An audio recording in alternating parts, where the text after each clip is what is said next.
When you say yes to others, make sure that you don't say no to yourself.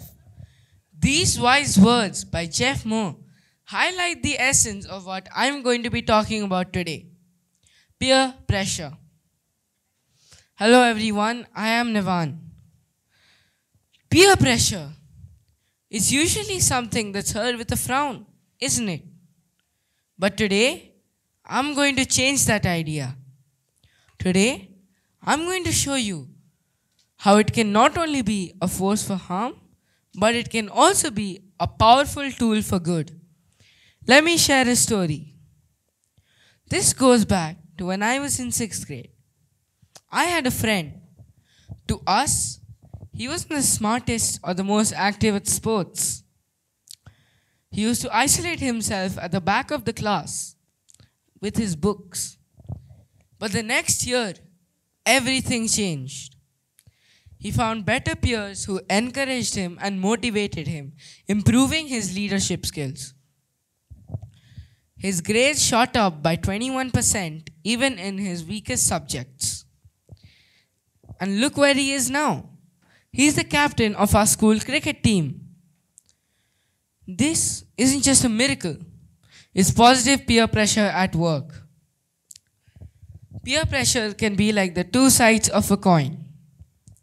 When we say peer pressure, 81% of people think of its negative side. The side where people choose to not follow their own moral values just to fit in with their friends. But there is another side to this. Just think about it. A friend pushing you to audition for a play because he sees the potential in you, or a teammate pushing you to practice harder for a game because he knows you can win it, or a study group pushing you to study harder for an exam because they know you can ace it. Here's where society gets it wrong. They tell us to be isolated from our peers and avoid peer pressure.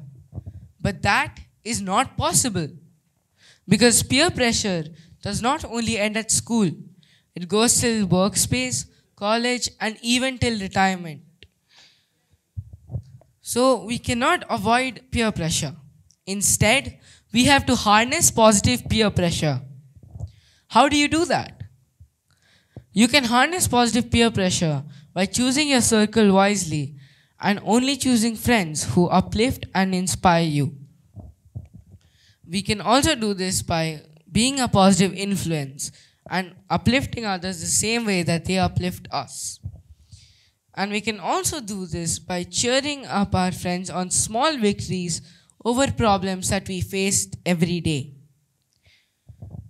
Because peer pressure is not just something that we face, it is something that we can create. When you say yes to others, make sure that you aren't saying no to yourself. This tells us to stay true to our values, along with accepting the positive influence of others. From now on, let's not think of peer pressure as truly negative. Instead, let's think of it as something for what it truly is: a powerful tool that can either be used to build or to break. Depends on how you choose it. Thank you.